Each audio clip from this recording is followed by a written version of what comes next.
ঈদ মানে এক অন্যরকম কিছু। ঈদের ছুটিতে বন্ধুদের সাথে কাটানোর মতো সেরা একটা প্ল্যান কি হতে পারে? আগে তো অনেক জায়গায় ঘুরেছি, এবারে রাখলাম বাড়ির পাশে সুন্দরবন। ফ্ল্যাশব্যাক। হ্যালো বন্ধুরা, তো আজকে আমরা যাচ্ছি নদীতে সুন্দরবনে। বন্ধুরা সব ঈদে বাড়ি এসছে, একটু ঘুরু করে আসি পড়ার ফাঁকে। গহীন জঙ্গল, নীরব ঢেউ, মাছ ধরা আর অ্যাডভেঞ্চার সব মিলিয়ে এক অবিস্মরণীয় অভিজ্ঞতা। চলুন দেখে নিই কিভাবে কাটলো আমাদের এই সুন্দরবনের কয়েক ঘন্টার ট্রিপ। বাড়িটা আমাদের সুন্দরবনের মাতলা নদীর একেবারে কাছাকাছি হয় যাত্রাটা শুরু হলো হাঁটা পথ দিয়ে। আজকে আমার এই ট্রিপের সঙ্গী 2 জন মাঝি বাদে 10 জন কলেজ ও স্কুল ফ্রেন্ড। ঈদকে স্পেশাল করতে ঈদের পরের দিনই আমরা বেরিয়ে পড়েছি।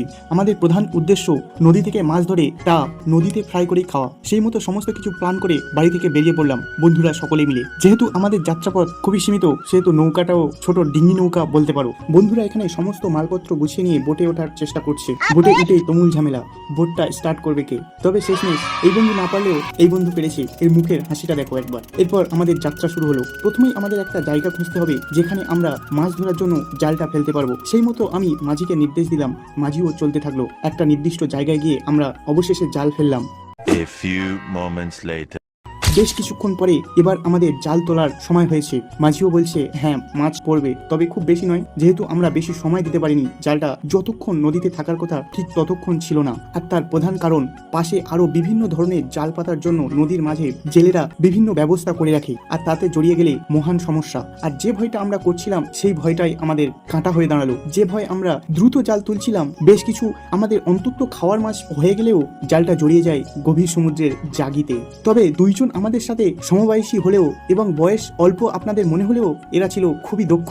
তাদের উপস্থিত বুদ্ধি কিছু সময়ের মধ্যে জাল সম্পূর্ণ নদী থেকে তুলে নিতে সক্ষম হলো।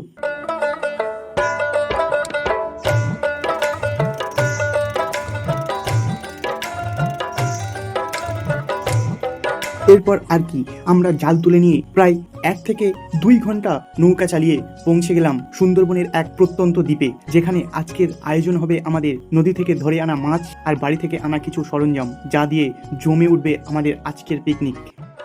আমরা চলে এসেছি সুন্দরবনের একটা প্রত্যন্ত অঞ্চলে। এখানে নেমে এখন রান্নাবান্না করব। নদী থেকে মাছ ধরে এসেছি। এলাকার ভিউটা, আর এদিকে পুরো জঙ্গল।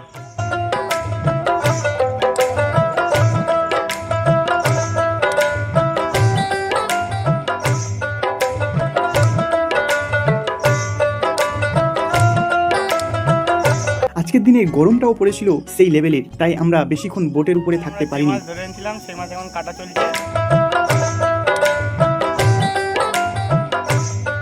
আমরা নেমে এসেছিলাম একটা ছায়া সম্পূর্ণ দ্বীপে, যেখানে চারিদিকে সম্পূর্ণ নির্জন জঙ্গলে ঘেরা এক দ্বীপ। এই দ্বীপটা আমাদের থানা থেকে অন্য থানাতে পড়ে। সেখানে আমরা পৌঁছে গিয়েছিলাম। রান্না বান্না হলো, রান্নার কাজে সকলেই হাত বাড়ালো।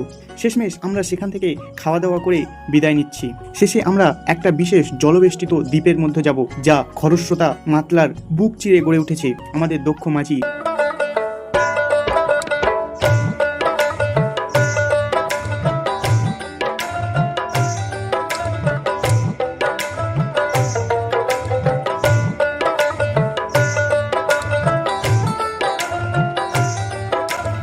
একটু নদীতে স্নান টান করবো সবাই মিলে, একটু বল খেলবো।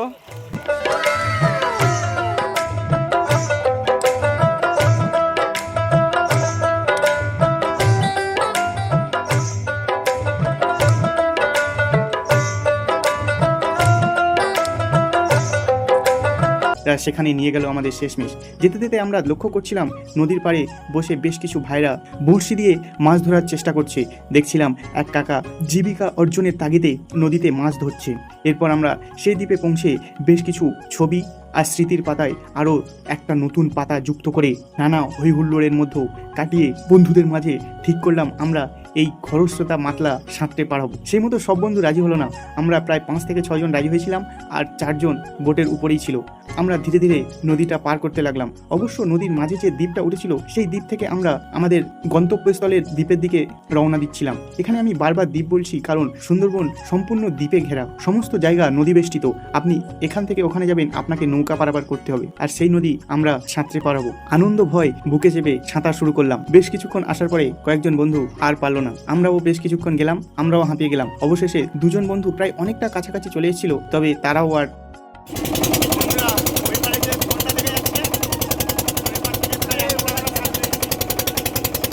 শেষমেশ আমরা রওনা দিলাম আমাদের গন্তব্যস্থলের দ্বীপটির দিকে। প্রাকৃতিক সৌন্দর্যে মোড়া সুন্দরবনের ম্যানোগ্রোভ অরণ্যের নয়নাভিরাম দৃশ্য দেখতে দেখতে আমরা ফিরে এলাম। বন্ধুরা ক্লান্ত মনে ফিরছি বিকালের দিকে। এই যে এডিটর আছে, এই বন্ধু আছে, এই তো